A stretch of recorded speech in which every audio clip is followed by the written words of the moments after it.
Hello everyone, welcome to study with Shri. देखिए, Uttar Pradesh PCS और RO की प्रीलिम टेस्ट सीरीज चलाई जा रही है 2023 की। यह टेस्ट नंबर आपका 139 है। 138 टेस्ट ऑलरेडी कंप्लीट हो चुका है। प्लेलिस्ट बना रखी है, आप लोग जाकर के देख सकते हैं। देखिए, अगर आप किसी भी स्टेट पीसीएस की प्रिपरेशन कर रहे हैं, जैसे कि BPSC, MPPSC, Jharkhand PCS, Chhattisgarh PCS, Uttarakhand PCS, Himachal Pradesh PCS या फिर आरएस, तो आप मेरे टेस्ट सीरीज को देखिए, आपको काफ़ी फायदा मिलेगा। या किसी वनडे एग्जाम की प्रिपरेशन कर रहे हैं तो भी आप मेरे टेस्ट सीरीज को देखिए, क्योंकि जो भी क्वेश्चंस हैं वो सभी प्रतियोगिता परीक्षाओं के लिए काफ़ी इंपॉर्टेंट है।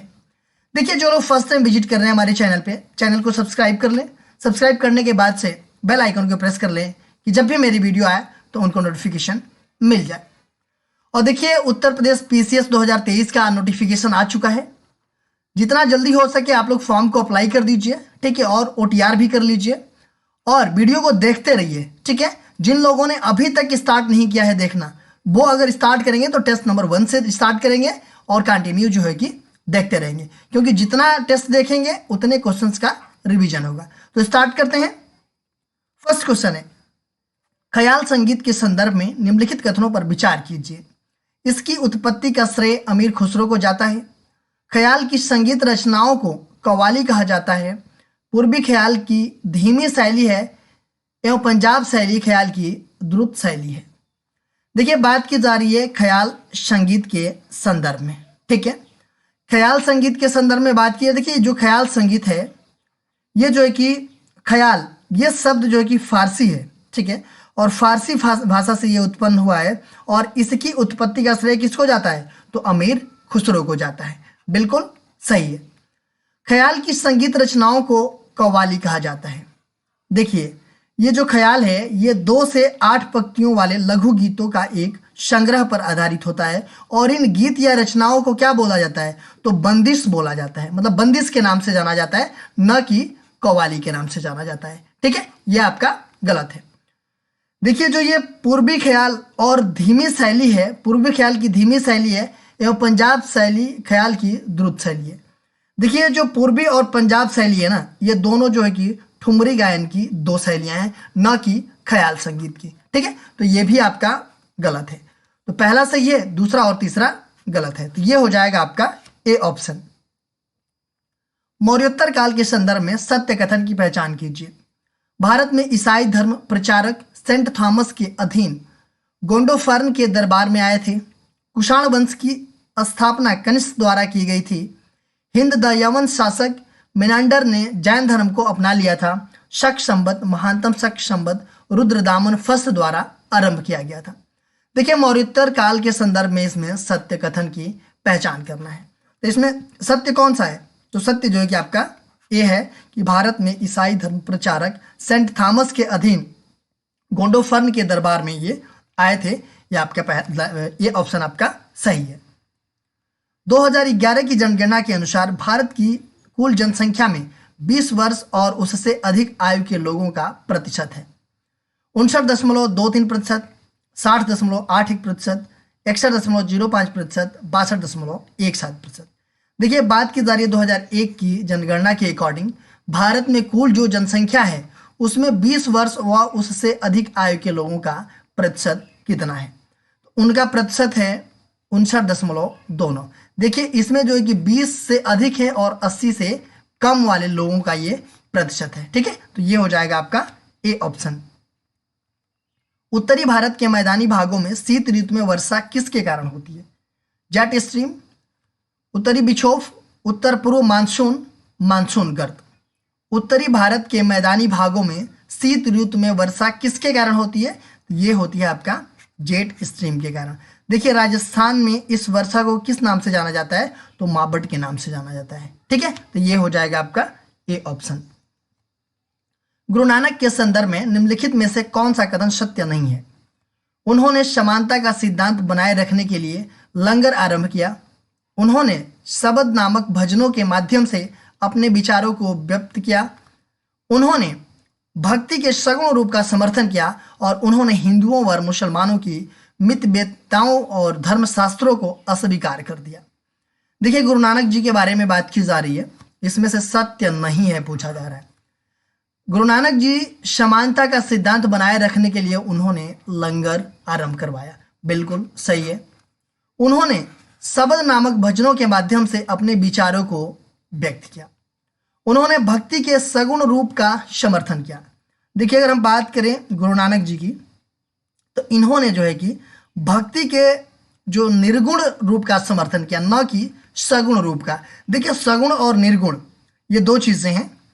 देखिए, क्या होता है कि निर्गुण में क्या होता है ना कि ईश्वर के अमूर्त रूप में उपासना होती है, जबकि सगुण में क्या होता है, इसमें जो है कि भक्ति में ऐसी परंपरा शामिल होती है जो कि शिव हुए, विष्णु हुए जैसे देवताओं और उनके अवतारों के रूप में पूजा होती है। ठीक है, तो ये होता है आपका सगुण में। लेकिन इन्होंने जो है कि निर्गुण रूप का समर्थन किया, न कि सगुण रूप का, तो ये आपका गलत है। और उन्होंने हिंदुओं और मुसलमानों की मित देवताओं और धर्मशास्त्रों को अस्वीकार कर दिया। बिल्कुल सही है। तो देखिए, इसमें हो जाएगा आपका सी ऑप्शन की सी जो है कि सही नहीं है। निम्नलिखित में से कौन सा मंदिर जैन धर्म से संबंधित है? पार्श्वनाथ मंदिर खजुराहो, दिलवाड़ा मंदिर माउंट आबू, सोर तट मंदिर महाबलीपुरम। इसमें पूछा जा रहा है कि जैन धर्म से संबंधित है कौन सा मंदिर। देखिए, पार्श्वनाथ मंदिर खजुराहो में है, ये भी आपका जैन धर्म से संबंधित है।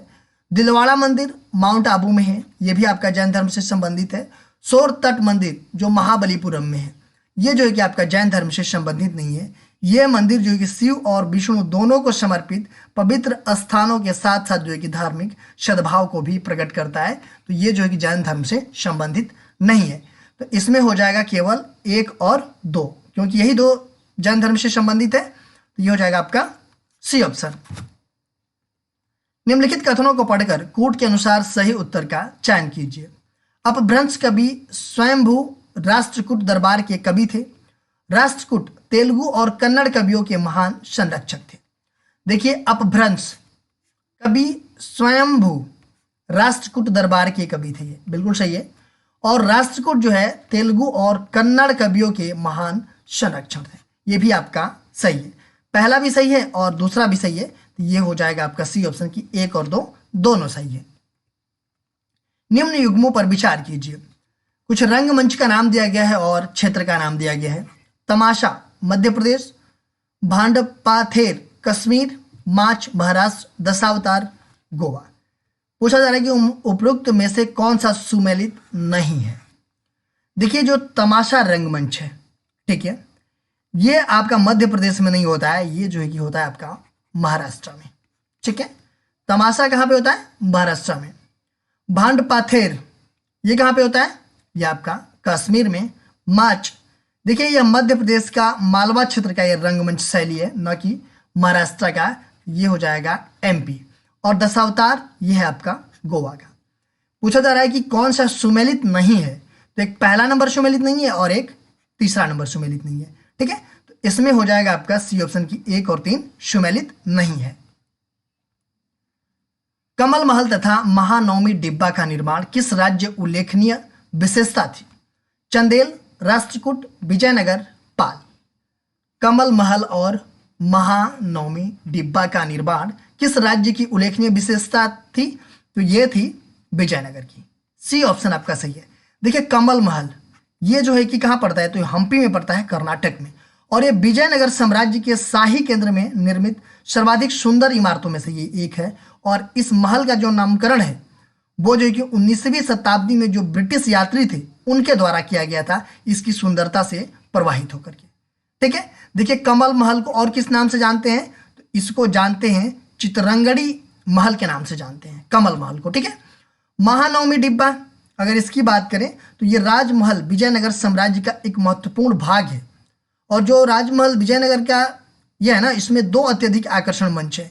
एक तो हो गया आपका महानवमी डिब्बा और दूसरा है आपका सभा मंडल। ठीक है, तो ये हो जाएगा आपका सी ऑप्शन।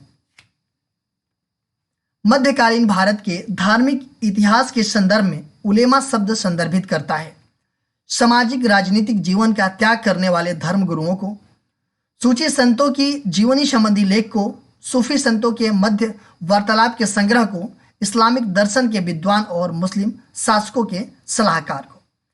देखिए, इसमें बात की जा रही है उलेमा शब्द की। ठीक है, देखिए, उलेमा ये जो है कि आलिम का बहुवचन है, जिसका तात्पर्य क्या होता है कि ज्ञाता होता है, अर्थात कि उलेमा इस्लामिक दर्शन के विद्वान होते हैं। ये उलेमा जो होते हैं इस्लामिक दर्शन के ये विद्वान होते हैं। और देखिए मुस्लिम शासकों को उलेमानों से दर्शन प्राप्त होता है, ठीक है, और उनमें यह सुनिश्चित करने की अपेक्षा की जाती है कि शासक जो है कि शरीयत के अनुसार शासन कर रहे हैं, ठीक है। तो उलेमा शब्द क्या संदर्भित करता है कि इस्लामिक दर्शन के विद्वान और मुस्लिम शासकों के सलाहकार को संदर्भित करता है। ये हो जाएगा आपका डी ऑप्शन। मगध क्षेत्र पर शासन करने वाले निम्नलिखित राजवंशों को कालानुक्रम में व्यवस्थित कीजिए। मौर्य वंश, शिशुनाग वंश, नंद वंश, हर्यक वंश। देखिए इसमें कालानुक्रम में व्यवस्थित करना है। देखिए मगध जो था ना वो प्राचीन भारत के महाजनपद में से एक था और हर्यक वंश से संबंधित जो है कि बिंबिसार के शासनकाल में इसका जो है कि वर्चस्व चरम पर था, ठीक है। तो ये हो जाएगा पहला, तो हर्यक वंश हो जाएगा, ठीक है। हर्यक वंश का अंतिम शासक उदयीन को पराजित करके शिशुनाग वंशियों के मगध पर अधिकार कर लिया था। तो दूसरे नंबर पे ये आ जाएगा, ठीक है। तीसरे नंबर पे ये नंद वंश है, ठीक है। नंद वंश जो था वो महापद्मनंद द्वारा स्थापित किया गया ये गैर क्षत्रिय वंश था। उसके बाद से चौथे नंबर पे आएगा मौर्य वंश। ये जो है कि मगध में स्थित भौगोलिक दृष्टि से विस्तारित एक लौह युगून साम्राज्य था। तो पहला हो जाएगा 4, उसके बाद से 4 2 3 सॉरी 4 2 3 1 4 2 3 1 हो जाएगा ना, 4 2 3 1 ए ऑप्शन हो जाएगा आपका। प्रत्यानुदान वोट फॉर क्रेडिट के संदर्भ में निम्न कथनों को पढ़कर कूट के अनुसार सही उत्तर का चयन कीजिए। यह एक असाधारण अनुदान है और मांग का विवरण साधारणतः बजट में नहीं दिया जाता। यह भारत के संसाधनों पर भारित किसी आकस्मिक मांग को पूरा करने के लिए दिया जाता है। देखिए वोट फॉर क्रेडिट, यह प्रत्यानुदान, इसके संदर्भ में बात की जा रही है। तो यह एक असाधारण अनुदान है। देखिए अगर इसके बारे में हम बात करें ना, जब किसी सेवा या मद के अनिश्चित चरित्र या आकार के कारण मांग को बजट में दिए गए विवरण के साथ प्रदर्शित नहीं किया जा सकता, तो भारत के संसाधनों पर भारित किसी आकस्मिक भाग को पूरा करने के उद्देश्य से जो है कि यह प्रत्यानुदान ये जो है कि दिया जाता है। और इसलिए यह लोकसभा द्वारा कार्यपालिका को दिए गए एक ब्लैंक चेक की तरह होता है, ठीक है। तो देखिए यह एक असाधारण अनुदान है, बिल्कुल सही है। और मांग का विवरण साधारणतः बजट में नहीं दिया जाता है, सही है आपका। और यह भारत के संसाधनों पर भारित किसी आकस्मिक मांग को पूरा करने के लिए दिया जाता है, ये भी आपका सही है। तो 1 और 2 दोनों सही है, तो ये हो जाएगा आपका सी ऑप्शन। संघ राज्य वित्तीय संबंधों के संदर्भ में निम्न कथनों को पढ़कर कूट के अनुसार सही उत्तर का चयन कीजिए। राज्य के भीतर संघ की संपूर्ण संपत्ति राज्य कराधान के अधीन होती है। राज्य के स्वामित्व वाले निगमों द्वारा तथा कंपनियों की संपत्ति या आय पर संघ द्वारा कर अधिरोपित नहीं किया जा सकता है। देखिए संघ राज्य वित्तीय संबंधों के बारे में बात की जा रही है कि इसमें से सही उत्तर का चयन करना है, ठीक है।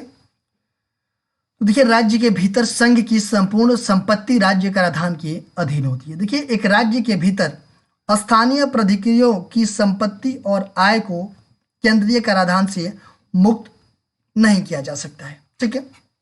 तो ये आपका गलत है। देखिए इस प्रकार किसी राज्य के स्वामित्व वाले नियमों और कंपनियों की संपत्ति या आय पर संघ द्वारा जो है कि कर आरोपित किया जा सकता है, ठीक है।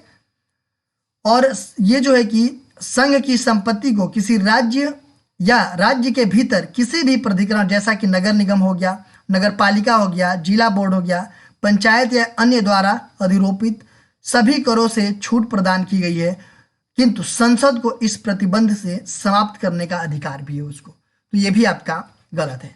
पहला भी मतलब गलत है और दूसरा भी गलत है। तो इसमें हो जाएगा कि न तो 1 और न ही 2, ये डी ऑप्शन हो जाएगा आपका, ठीक है।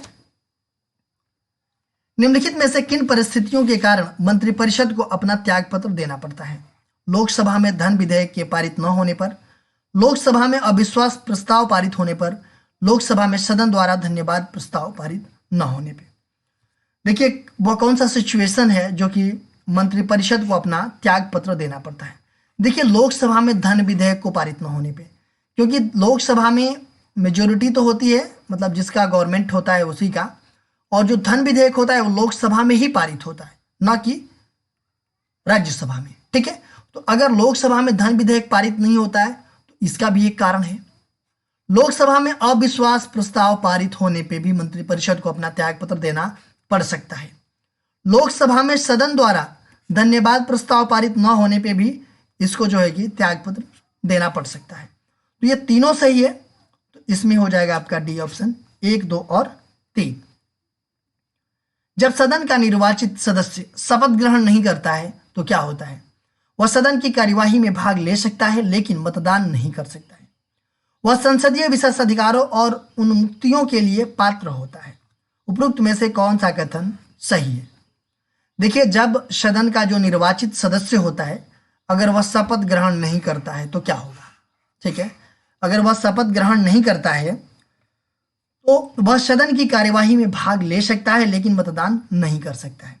देखिए, अगर वो शपथ ग्रहण नहीं करेगा जब तक, ठीक है, तो वह मतदान नहीं कर सकता है। ठीक है, बिल्कुल ये मतदान नहीं कर सकता, ये तो सही है, लेकिन और न ही वह सदन के कार्यवाही में भाग ले सकता है। यहाँ पे लिखा जा रहा है भाग ले सकता है। अगर शपथ ग्रहण नहीं करेगा तो नहीं सदन की कार्यवाही में भाग लेगा और नहीं मतदान कर सकता है। ठीक है, तो ये क्या है आपका? गलत है। वह संसदीय विशेषाधिकारों और उन्मुक्तियों के लिए पात्र होता है। देखिए, वह जो कि संसदीय विशेषाधिकारों और उन्मुक्तियों के लिए वह पात्र नहीं होता है। ठीक है, ये भी आपका गलत है। पहला भी गलत है और दूसरा भी गलत है, तो ये हो जाएगा आपका डी ऑप्शन की, न तो 1 न ही 2, ये डी ऑप्शन हो जाएगा। भारत के उच्च न्यायालय के न्यायाधीश के संदर्भ में निम्न कथनों पर विचार कीजिए। किसी पारंगत विधिवेता को उच्च न्यायालय के न्यायाधीश के रूप में नियुक्त नहीं किया जा सकता। न्यायिक स्वतंत्रता को अक्षुण्ण रखने के लिए संविधान द्वारा उच्च न्यायालय के न्यायाधीशों का कार्यकाल निश्चित किया गया है। न्यायाधीश राज्य के राज्यपाल के समक्ष शपथ लेता या प्रतिज्ञान करता है। भारत का जो उच्च न्यायालय है उनके न्यायाधीश के संदर्भ में ये बात की जा रही है। देखिए, किसी भी पारंगत विधिवेता को उच्च न्यायालय का न्यायाधीश के रूप में नियुक्त नहीं किया जा सकता है। बिल्कुल सही है कि किसी भी पारंगत विधिवेता को तो नहीं किया जा सकता है उच्च न्यायालय का न्यायाधीश, तो ये आपका गलत है। ठीक है, गलत नहीं है, सही है। ठीक है, क्योंकि पारंगत विधिवेता को उच्च न्यायालय का न्यायाधीश तो नियुक्त किया नहीं जा सकता है, तो ये आपका सही है। न्यायिक स्वतंत्रता को अक्षुण्ण रखने के लिए संविधान द्वारा उच्च न्यायालय के न्यायाधीशों का कार्यकाल निश्चित किया गया है। देखिए, संविधान में उच्च न्यायालय के न्यायाधीशों का कार्यकाल निश्चित नहीं किया गया है। ठीक है, इसमें क्या किया गया है? इसके संबंध में कुछ प्रावधान किए गए हैं, जैसा कि मान लीजिए वह 62 वर्ष की आयु प्राप्त करने तक जो है कि पद धारण करेगा, और इससे पहले अगर वह त्यागपत्र देना चाहता है तो भारत के राष्ट्रपति को अपना त्यागपत्र दे करके पद को त्याग सकता है। ठीक है, ये तो प्रावधान किया गया है ना, ये निश्चित नहीं किया गया है, तो ये आपका गलत है। पहला सही है, दूसरा गलत है।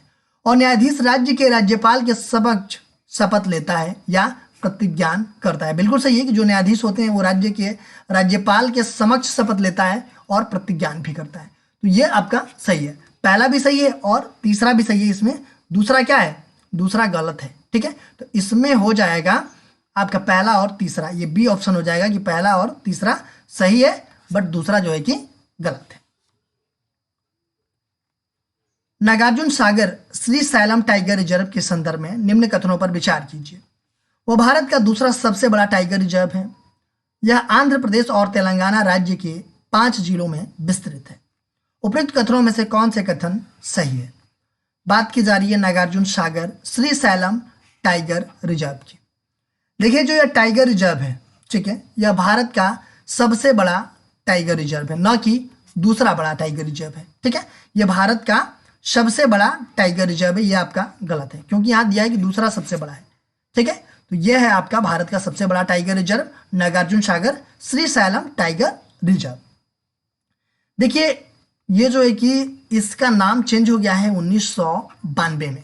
1992 में इसका नाम बदल कर क्या कर दिया गया है? तो राजीव गांधी वन्य जीव अभ्यारण्य कर दिया गया है।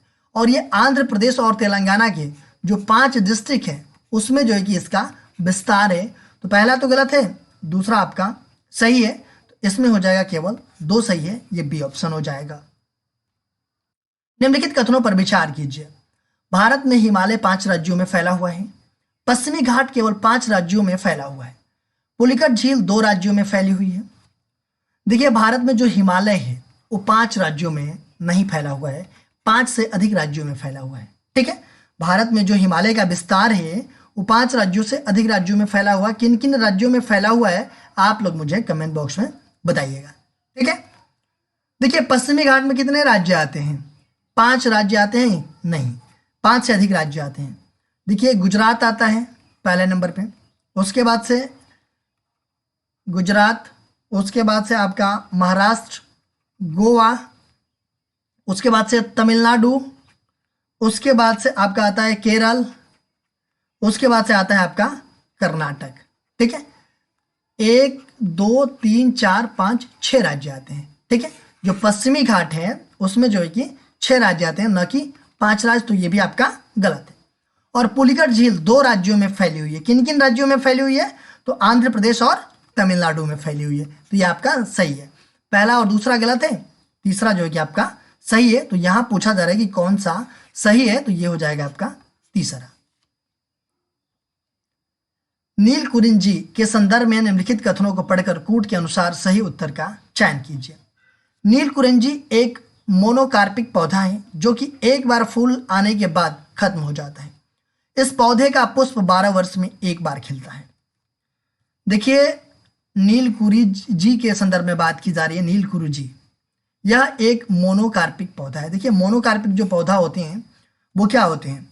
वो जो है कि मोनोकार्पिक जो पौधा होते हैं वो एक ही बार फूल लेते हैं। ठीक है, एक बार जो फूल लेने वाले पौधे होते हैं वो मोनोकार्पिक पौधा होता है। यहाँ पे लिखा भी गया है कि एक बार फूल आने के बाद क्या होता है, वो खत्म हो जाता है। बिल्कुल सही है कि एक बार फूल आने के बाद से खत्म हो जाता है और पुनः नए बीज को पनपने के लिए उसमें नया बीज पनपने और फूल आने में कितना टाइम लगता है? तो 12 वर्ष लगता है। 12 वर्ष के बाद ही फूल आता है और ये एक बार फूल लेने के बाद क्या हो जाता है, ये जो कि खत्म हो जाता है। ठीक है, पहला भी सही है और दूसरा भी सही है, तो इसमें हो जाएगा आपका सी ऑप्शन की 1 और 2 दोनों सही है। निम्न युग्मों पर विचार कीजिए। अंबुबाची मेला असम, रंगोली बिहू झारखंड, बिसु उत्तर प्रदेश, जैन जात्रा ओडिशा। इसमें से सही सुमेलित करना है। देखिए अंबुबाची मेला कहाँ पे लगता है? ये लगता है आपका असम में। रंगोली बिहू ये भी आपका असम में। ठीक है, बिसु ये उत्तर प्रदेश में नहीं, ये जो है कि बिसु जो है कि केरल में मनाया जाने वाला ये महोत्सव है, ना कि उत्तर प्रदेश में। और जैत्र जात्रा ये आपका उड़ीसा में। तो इसमें सही कौन सा है? पहला और चौथा सही है। ठीक है, पहला और चौथा कौन सा है? ये रंगोली और बिहू असम में मनाया जाता है और बिसु जो है बिसु ये केरल में मनाया जाता है। देखिए क्वेश्चन पूछा गया था आप लोगों से पिछले वीडियो में, निम्नलिखित में से किस स्थान से गर्त आवास के साक्ष्य प्राप्त हुए हैं? कोलाडिहवा, ब्रह्मगिरी, बुर्जहोम, संगन, कल्लू। तो किस स्थान से गर्त आवास प्राप्त हुए हैं? तो ये प्राप्त हुए हैं आपके बुर्जहोम से। सी ऑप्शन आपका सही है। आज का क्वेश्चन देख लेते हैं। दिनेश गोस्वामी समिति, बोहरा समिति तथा तनख्वाह समिति संबंधित है केंद्र राज्य संबंध सुधार से, पंचायती राज सुधार से, चुनावी सुधार से, न्यायिक सुधार से। देखिए 3 समितियों का नाम दिया गया है कि दिनेश गोस्वामी समिति, बोहरा समिति तथा तनख्वाह समिति। ये जो है कि किससे संबंधित है ये आप लोग कमेंट बॉक्स में मुझे बताइएगा। इसका आंसर मैं नेक्स्ट वीडियो में आप लोगों को बताऊंगा। देखिए आप मेरे चैनल को सब्सक्राइब कर लीजिए। सब्सक्राइब करने के बाद से बेल आइकन को प्रेस कर लीजिए कि मेरे जब भी वीडियो आए तो आपको नोटिफिकेशन मिल जाए। मेरा दूसरा चैनल है श्री जीएस पॉइंट, आप इसको भी सब्सक्राइब कर लीजिए। फेसबुक पे मेरा पेज है स्टडी विद श्री के नाम से और इंस्टाग्राम पे हमारी आईडी है study with Shri 25 and Shri GS point, और टेलीग्राम का हमारा चैनल है स्टडी विद श्री। इन सब सारे का लिंक आपको डिस्क्रिप्शन में दे रखा है, वहां पे क्लिक करते आप यहाँ पे पहुंच जाएंगे। तो इन सब सारे जगहों से कनेक्ट हो जाइए क्योंकि इन सब सारे जगहों पे स्टडी से रिलेटेड चीजें पोस्ट की जाती है जिससे आप लोगों को फायदा पहुंच सकता है। दोस्तों वीडियो अच्छी लगती है तो आप लोग एक लाइक कर दिया कीजिए, एक अच्छा सा कमेंट्स कर दिया कीजिए, अपने दोस्तों में शेयर जरूर किया कीजिए। अगर वीडियो अच्छी नहीं लगती है तो आप लोग डिसलाइक कर दिया कीजिए और कमेंट बॉक्स में मुझे बताइए डिसलाइक क्यों किया। वीडियो देखने के लिए धन्यवाद।